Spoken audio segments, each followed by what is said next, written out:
오늘은 하나님의 사랑이 우리의 죄를 속량하셨다라는 제목으로 우리 같이 말씀을 나누려고 합니다. 하나님의 사랑이 우리의 죄를 속량하셨다라는 것입니다.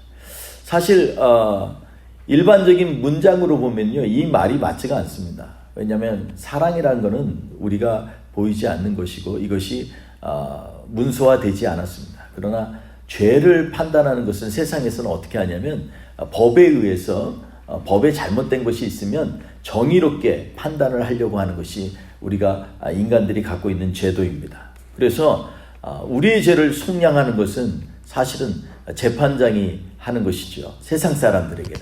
그러나 우리에게는 하나님의 사랑이 우리의 죄를 속량하셨다라는 것이 오늘 본문에서 우리에게 주시는 하나님의 메시지입니다. 요즘 세상을 한마디로 표현하면요, 사랑이 없는 세대다라고 말할 수 있겠습니다. 왜냐하면 사람들이 자꾸 보이는 것으로 위로를 삼고 움켜쥘 것을 향해 열망하기 때문에 그렇습니다. 그래서 우리가 사랑이라는 말 자체를 우리가 이해할 때 지금은 하나님께서 말씀하신 온전한 사랑에 대해서는 이해할 수 있는 그러한 환경이 되지 못하는 것 같습니다. 우리가 잘 알고 있는 헬렌 켈러가 이런 말을 했습니다. 세상에서 가장 아름답고 최고의 것은 보거나 만질 수 없다. 가슴으로 느껴야만 한다. 라고 얘기하고 있습니다. 그러니까 우리가 보는 것으로 우리가 최고의 것들, 우리에게 주신 하나님의 최고의 것들은 만질 수 없는 것입니다. 그러나 가슴으로 느껴야 되는 것이죠. 그래서 우리가 이러한 관점에서 오늘 본문 말씀을 보면은요, 본문 말씀은 짧지만 하나님의 사랑에 관해 이보다 더 컴팩트하게 잘 표현한 것을 찾기 힘들 정도로 귀한 말씀인 것입니다. 그렇다면 하나님의 사랑에 대해서 우리가 몇 가지 반드시 알아야 될 것들이 있습니다. 첫째로 하나님의 사랑은요, 하나님이 자기의 독생자 아들을 세상에 보내셨다라는 것입니다. 여기 독생자, 우리가 잘 알고 있는 거죠. Only begotten son 이라는 말이죠. 예수님은 처음부터 살아계시고 하나님과 함께 하신 분이라는 것입니다. 예수님은 하나님께는 오직 한 아들이었다라는 것이고요. 그는 하나님으로 말미암아 존재하는 유일한 본질이십니다. 그렇기 때문에 사실 이 예수님이 타락한 세상에 나타나셨다는 것은 도저히 말로 설명할 수가 없습니다. 왜냐하면 그분 자체가 죄도 없고 흠도 없는 하나님의 본체이시기 때문에 그렇습니다. 그래서 하나님의 가장 사랑을 받는 분이 예수님이요, 항상 사랑받을 만한 분도 하나님의 아들 예수님밖에는 없습니다.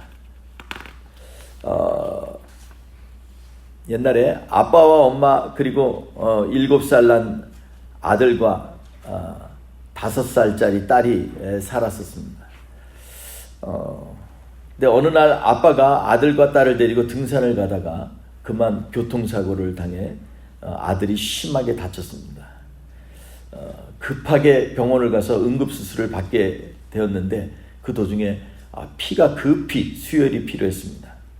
근데 그 가족의 피가 이렇게 보통 이런 잘 가질 수 있는 피가 아니기 때문에 아들과 같은 혈액형은 딸뿐이었습니다. 다급한 아빠가 딸에게 조심스럽게 물었습니다. 얘야, 너 오빠에게 피를 좀 줄 수 있겠니? 딸아이는 이 질문에 잠시 동안 무엇을 생각하는 것 같이 있더니 고개를 끄덕거렸습니다. 수술이 끝난 뒤 의사가 와서 기쁘게 말했습니다. 오늘 수술은 정말 대성공이었습니다. 그때까지 딸아이는 침대 위에 가만히 누워 있었습니다. 그러자 아빠가 옆에 와서 딸에게 낮지만 기쁜 소리로 얘기했습니다. 사랑하는 딸, 내 덕분에 오빠가 살게 되었어. 그랬더니 이 딸이 하는 말이, 와, 정말이에요? 너무 좋네요. 그런데 나는 언제 죽게 되나요? 아버지가 깜짝 놀라서 물었습니다. 아니, 죽다니 딸, 내가 왜 죽는단 말이니?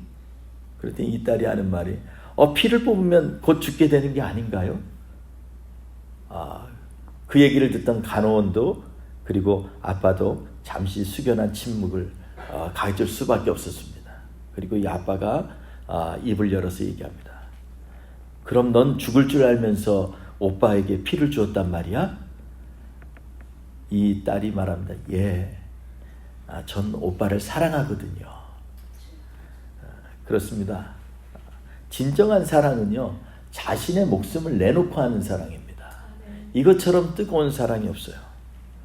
그렇기 때문에 오늘 본문 말씀의 첫째로 말씀한 하나님께서 우리에게 사랑하신 것은요, 그것은 우리가 보통 보는 그러한 사랑이 아니라는 것입니다.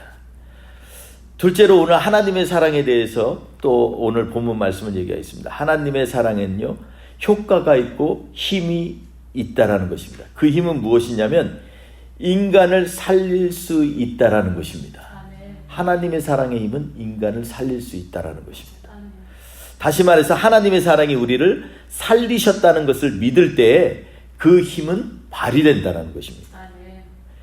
요한복음 5장 24절에 이렇게 말씀하고 있습니다. 진실로 진실로 너희에게 이르노니 내 말을 듣고 또 나 보내신 이를 믿는 자는 영생을 얻었고, 영생을 얻을 것이라 그랬나요? 얻었다 그랬나요? 얻었고. 그죠? 그러니까 너희에게 이르노니 내 말을 듣고 나 보내신 이를 믿는 자는 영생을 이미 얻은 것입니다. 그리고 심판에 이르지 아니하고 사망에서 생명으로 옮겼느니라, 이렇게 말씀하고 있습니다. 여러분, 생명이 중요합니다. 세상에서 생명을 중요시 여기지 않는 사람이 천국 가면 과연 하나님께서 기뻐하실까요? 그렇지 않습니다. 저희 교회 모토가 그겁니다. 뿌리 깊은 교회는 진리를 위해서 좋지요, 진리도. 저는 진리와 생명이 다르다고 생각지는 않습니다. 그러나 좀 더 심오하게 구체적으로 들어가면요, 진리가 이 땅에 선포되었는 일이 왜 필요합니까? 영혼을 살리려고. 그렇죠? 사람의 생명을 살리려고 필요한 거예요. 그렇기 때문에 하나님은 사랑이십니다. 그러나 그 하나님은 영원한 생명이십니다. 그래서 우리가 생명을 귀하게 여길 수밖에 없어요. 우리 뿌리 깊은 교회는 그것을 위해서 일하는 교회입니다. 생명을 깊게 체험하고 그 생명으로 또 생명을 낳는, 열매를 낳는 교회입니다. 그렇기 때문에 우리는 생명을 놓고 절대로 타협하지 않고 생명을 붙잡고 나아가야 되는 것입니다. 여러분, 세상 사람들 보면은요, 우리는 그렇게 생각해요. 사람들이 많이 지나가고 이렇게 만나면 우리 교회 성도님들은 적어도 딱 보면 한 영혼이 왔네, 딱 영혼으로 봐야 돼요.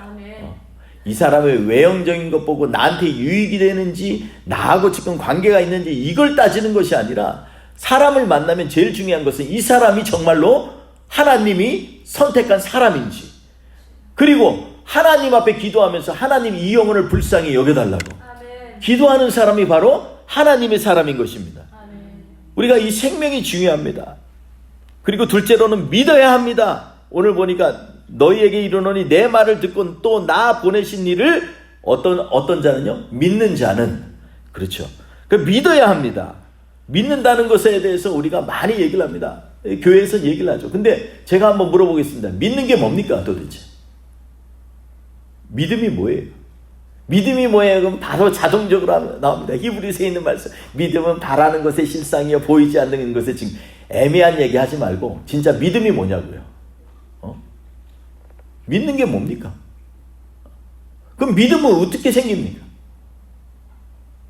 여러분, 우리 교회 다니면서도 이 부분에 대해서는 너무 간과하는 경향이 많이 있어요. 그렇죠. 믿음은요, 예수님이 은혜를 주시면 자연적으로 깨달아지는 것입니다. 깨달아진 것이니까 믿어지는 거지요. 그죠? 그런데 실제로 믿음에 대해서 우리가 중요한 거 한 가지를 놓치는 경향이 있습니다. 왜냐하면 믿는다라는 것은요, 그냥 믿는 게 아니고 거기에는 나의 결정이 들어가는 거예요. 나의 의지가 들어가는 거예요.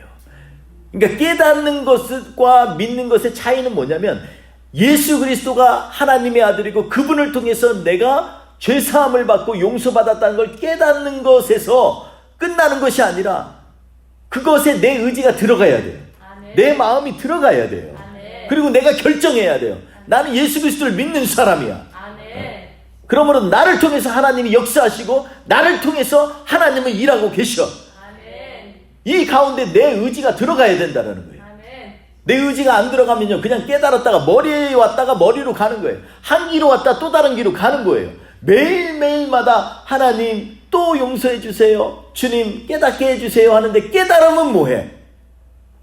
깨달으면 그것을 나의 것으로 믿어야지요. 아멘. 받아들여야지요.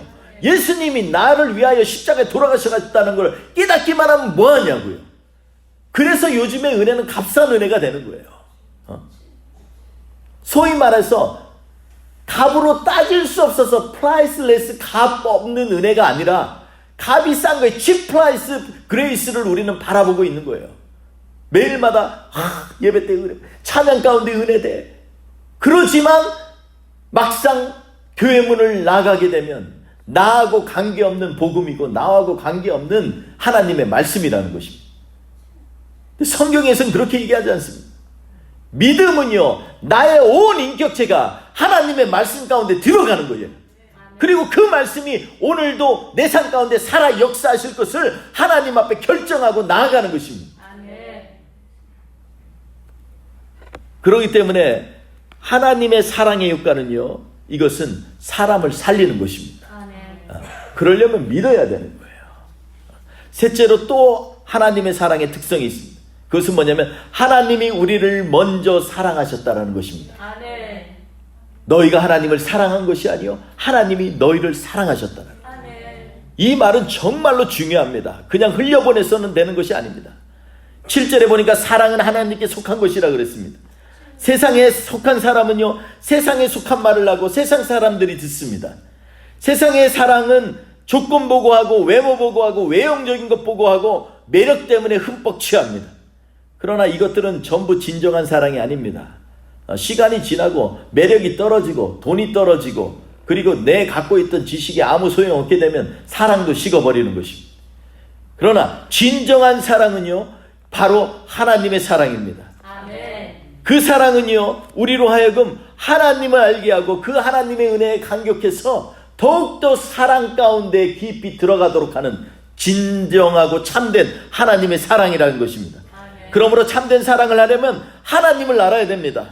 하나님의 사랑을 체험해야 참 사랑을 할 수 있다는 것입니다. 여러분, 사랑의 사람이 되고 싶습니까? 그럼 먼저 하나님의 사랑을 받길 바랍니다. 하나님의 사랑 앞에 감격해야 됩니다. 그분의 한 분밖에 없는 진참된 본질이고 우리를 위해서 오신 영원하신 하나님의 모든 것 대신 예수 그리스도가 이 땅에 오셨다라는 것입니다. 그래서 악한 영들은요, 예수 그리스도가 이 땅에 오셨다라는 것을 부인하는 영이에요. 이것이 미혹의 영입니다. 미혹하는 거예요. 신이 어떻게 이 땅에 와? 이 땅에 오면 기적이 일어나야지. 이러면서 꼬시는 거예요. 그런데요, 참된 하나님의 사랑의 증거가 뭐예요? 하나님이 세상에 그의 독생자 예수를 보내셨다는 것입니다. 이 땅에 오셨다는 것은요, 우리에게 결정적인 증거예요. 하나님이 우리를 사랑하신다는 결정적인 증거고, 그 증거로 말미암아 우리는 주님 앞에 감격할 수밖에 없는 것입니다. 여러분, 넷째로 또 한 가지가 있습니다. 하나님은 우리를 사랑하셨기 때문에 그의 아들을 화목제물로 보내셨다라는 것입니다. 그 이유는 우리의 죄를 속량하기 위함입니다. 여러분, 화목제사라는 말은 히브리어로 샬라임이라는 말입니다. 이 뜻은 완전하게 하다, 회복하다, 그리고 보상하다라는 말이 있습니다. 여러분, 이래서 이 옛날 구약에 있을 때 이 보상하다, 값을 치르다 이런 말들이 굉장히 많이 쓰이는 거예요.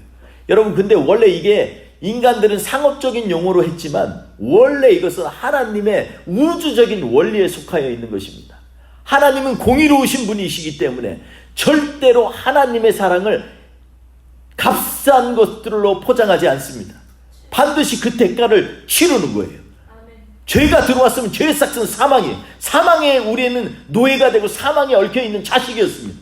그래서 우리의 진노가 머물러 있었습니다. 그런데 그 가운데 생명이신 예수 그리스도가 이 땅에 오셔서 우리를 위하여 죄의 형벌을 받으시고 십자가를 짊어지셨다라는 것입니다. 그리고 그가 마지막에 십자가에 달려서 얘기하십니다.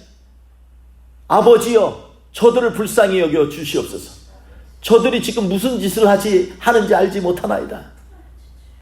그리고 그가 죽으실 때 온 피를 다 흘리시고, 그리고 기운을 다 하시고 운명하실 때 마지막 하신 말씀이 있습니다. 그것이 바로 다 이루셨다라는 거죠. 테텔레스타이, 값을 다 치루었다라는 것입니다. 여러분, 화목제란 이런 것입니다. 죄의 싹을 완전히 보상한다는 것입니다. 완전하게 우리를 회복시킨다는 것입니다. 우리의 잘못된 길에서 옳은 길로 돌이키는 것이 바로 예수님께서 이 땅에 오셔서 화목제물로 우리를 위하여 죽으신 대가라는 것입니다. 그 아들 예수를 우리에게 주셨다라는 것입니다. 화목제물은요, 죽여서 그 피를 다 제합니다. 그리고 내장을 다 꺼내요. 그리고 내장에 붙어있는 기름을 다 모아서 불로 태우는 것입니다. 그리고 여기에 기름을 태울 때 그 냄새가 향기로운, 여호와가 받으실 만한 향기로운 제사다라고 얘기를 하고 있습니다. 그리고 나머지 고기들은요, 일부는 제사장에 주고 나머지는 평상시에 막막하거나 조금 사이가 서먹한 이웃들도 부르고 가족들도 부르고 해가지고 같이 이것을 초대해서 함께 먹습니다. 예수 그리스도가 화목제물이 되신 것은요, 하나님과의 관계만 회복되는 것이 아니라 우리가 갖고 있던 잘못된 관계까지 회복시키는 능력이 있는 것이에요. 아멘. 그러므로 사랑하는 성도 여러분, 예수님이 화목제물이 됐다라는 것은 정말로 어마어마한 사건인 것입니다. 여러분, 기름 아시죠? 내장에 떼어낸 기름 같은 것이 원래 과학적으로 어떻게 증명이 됐냐면, 이 지방은요, 태우면 뭐가 돼요? 에너지가 돼요. 우리 몸에서 그래서 옆에 베들레헴처럼 배에 붙어있는 이 기름 덩어리가 평상시 있다가도 이게 쓸모없는 것처럼 보이지만 요즘에는 이게 아주 성인병의 원인이 되잖아요. 그러나 예전에 우리가 잘 못 먹었을 때는요, 이게 정말로 중요한 것이 됩니다. 왜냐하면 아주 옛날에는 사냥을 하다가 며칠 동안 사냥감을 못 맞을 때 굶을 때가 있어요. 그러면 그때는 뭐가 역할을 하냐면 이 내장에 껴있는 기름이요, 에너지가 됩니다. 그래서 그것이 버틸 수 있는 힘을 주는 것이에요. 이 얘기는 뭐냐면 예수님께서 화목제물로 드리시면서 그분이 우리의 힘이 되셨다라는 것을 의미하는 것입니다. 아멘. 여러분, 우리에게는 그냥 쓸모없는 지방 같지만, 그냥 기름덩이지만 그것이 비상시에는 우리의 힘이 되는 거예요. 근데 그 힘이 되는 것들을 갖다가 하나님 앞에 태워서 드렸다라는 거예요. 예수 그리스도의 힘과 능력을 우리의 죄를 위하여 다 버리셨다라는 것입니다. 여러분, 이것처럼 놀라운 사건이 어디 있습니까? 예수님이 그냥 달랑 자기의 목숨만 주신 줄 알아요? 아닙니다. 그분은 스스로 하나님의 아들이라고 하셨어요. 그리고 성경의 구약에서 300번이 넘게 예수 그리스도가 이 땅에 와셔서 어떻게 태어나시고 어떤 일이 일어나시고 그리고 그가 무슨 사역을 하고 어떤 사람들이 회방을 하고 마지막에 어떻게 십자가에 달려 죽을 것까지 구약 성경에서는 계속해서 예언해 주셨습니다. 근데 그 예수님께서 십자가에 달려 죽으실 때 생명만 죽은 것이 아닙니다. 하나님의 거룩함도 내어놓고요, 하나님의 전능하신 능력도 내려놓고요, 사람들의 멸시와 조롱 가운데 주님의 영광도 내려놓습니다. 그냥 생명만 한 명 달랑 죽은 것이 아니에요. 우리가 죽는 것하고 다릅니다. 철저하게 하나님이 하나님 되는 것을 포기하고 십자가에 달려 죽으신 거예요. 이게 얼마나 대단한 사건입니다. 이게 화목제물의 의미입니다. 그러면서 그렇게 죽음으로 그가 태워짐으로 말미암아 우리의 힘이 된다라는 것이 화목제물의 진정한 의미인 것입니다. 아멘. 여러분, 그런데 우린 그 힘 가지고 쓸데없는 일을 하면서 세상에서 그냥 대충 살면 되겠습니까? 예수님이 우리를 위하여 십자가에 돌아가셨다는 것을 정말 확증한다면 이제는 우리의 삶 가지고 그냥 살면 안 되죠. 저는요, 그냥 제가 만들어낸 말이 아닙니다. 마지막 때 요엘서 얘기했잖아요. 성령을 너희에게 부어주리니 자녀들은 예언하고, 젊은이들은 환상을 보고 노인들은 꿈을 꾸리라. 아멘.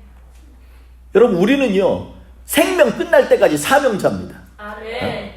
하나님의 일에 절대적으로 하나님이 부르신 자는요, 나이가 어리든 나이가 많든 전부 다 사명자예요. 아멘. 이 땅에 사는 것을요, 사명 없이 사는 사람처럼 불쌍한 사람이 없습니다. 하나님은 우리를 그냥 부른 것이 아니라 그분의 모든 것들을 다 쏟아 부어서 우리를 살리신 분이라는 것입니다. 아멘. 여러분, 2019년 마지막을 우리가 지내면서 이것을 우리가 명심해야겠습니다. 여러분, 천국에 갔더니 천국에는 문이 있다고 합니다. 그 문에 이 험상궂은 천사가 이렇게 딱 지키고 있는데요. 근데 여기에 이 한 부자가 이제 이 천국 문을 들어가려고 갑니다. 포부도 당당하게 걸어갔습니다. 그리고 들어가려고 저 들어가게 해주십시오. 그랬더니 천사가 얘기합니다. 암호를 대시오. 뭐 때문에 내가 당신을 이 문을 열어줘야 될 이유가 있습니까? 그랬더니 환하게 웃으면서 이렇게 얘기합니다. 저는 교회에 헌금 많이 했습니다. 요즘 목사들이 제일 듣고 싶어하는 말 중에 하나가 아닌가 싶습니다. 그리고 얘기합니다. 연이어서 도덕적으로도요, 깨끗한 삶을 살았습니다. 저 이래봬도 깨끗한 사람입니다. 그리고 사람들에게 존경도 많이 받았습니다.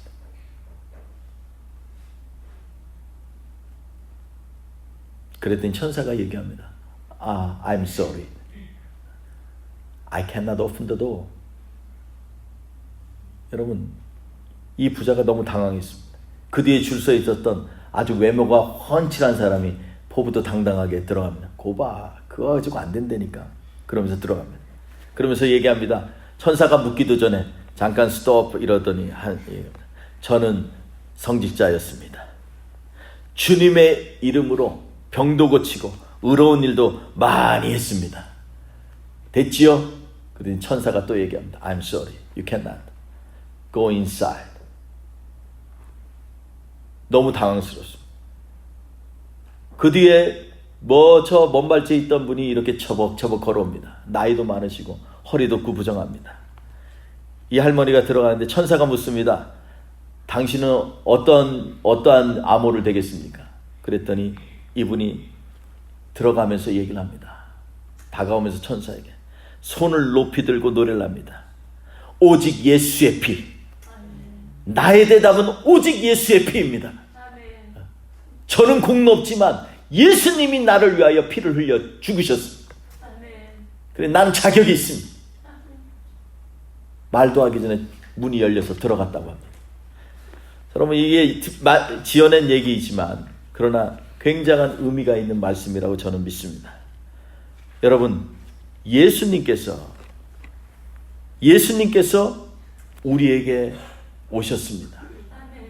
사랑은 여기 있으니 우리가 하나님을 사랑한 것이 아니요 하나님이 우리를 사랑하사 우리 죄를 속하기 위하여 화목제물로 그 아들을 보내셨습니다. 말씀하고 있습니다. 사랑하는 성도 여러분, 제가 한 가지 물을 테니까 대답해 주십시오. Do you believe in Jesus? 왜 대답을 안 해요? 예수 믿으세요?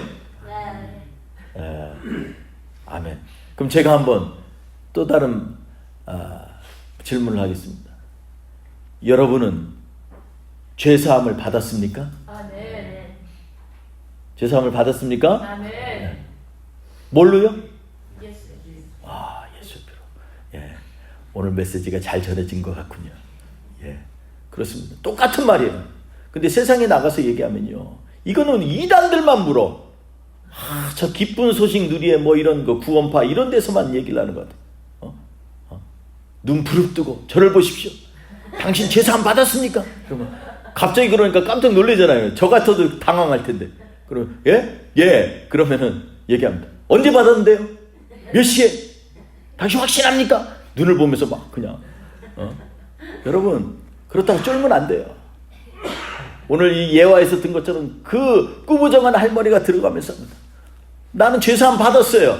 아멘. 예수님이 나를 위해서 화목제물로 오셨어요. 아멘. 그분은 그의 피를 다 쏟으셨고, 아멘. 그리고 그분은 그의 모든 영광과 능력과 하나님의 이름조차도 이 죽음 앞에 내려놓았으면 아멘. 왜요? 나를 사랑하기 때문에. 아멘. 여러분, 이 감격이 우리한테 있어야 돼요. 아멘. 이 능력으로 우리가 살아야 됩니다. 아멘. 그러면 우리 모인 우리가 여기에서 그냥 잠시 나는 뭐가 없어, 나는 건강이 없어, 나는 나이가 많아, 나는 아직 어려, 이것은 이유가 되는 것이 아니에요. 왜냐하면 모든 사람 누구든지 예수 그리스도를 주로 믿는 자마다 아멘. 멸망치 않고 구원에 이르게 됐고, 그 이유는 바로 예수 그리스도가 우리를 위하여 화목 제물이 되셨기 때문이라고 성경은 분명히 말씀하고 있습니다. 아멘. 그러므로 사랑하는 여러분, 영생을 즐기시기 바랍니다. 아멘. 생명을, 지금 살고 있는 생명을 즐기시고 감사하시기 바랍니다. 아멘. 한순간도 허비하지 마세요. 때를 아끼라 그랬습니다. 성령 충만한 사람은 때를 아끼라 그랬어요. 여러분, 하루하루를 갖다가 그냥 살지 마십시오. 우리 교회는 2020년에는 바로 이러한 목적을 가지고 살려고 합니다. 2020년에는 철저하게 우리 교회부터 예수 그리스도의 마음을 품는 자로 훈련이 되고, 그리고 예수 그리스도와의 접붙임 받아서 그리스도의 향기를 드러내고 아멘. 세상 열방 가운데 예수 그리스도를 증거하는 자리에 서는 그러한 복된 교회로 쓰기를 원합니다. 아멘. 여러분, 하나님의 교회는요, 사이즈로 얘기하지 않습니다. 예수님이 사이즈 보고서 구원하시겠어요? 6월절 어린 양의 예표를 기억하시기 바랍니다. 우리의 마음속에 예수 그리스도의 보혈이 있는지, 그러면요, 예수님의 보혈로 사신 삶답게 살아야 되잖아요. 그러면 철저히 내 삶이 그냥 이제 왔다가 그냥 가는 게 아니고, 나에게 주신 사명이 목사면 목사로, 집사는 집사로, 권사는 권사로, 성도는 성도로, 성도답게 사셔야 되는 거예요. 아멘.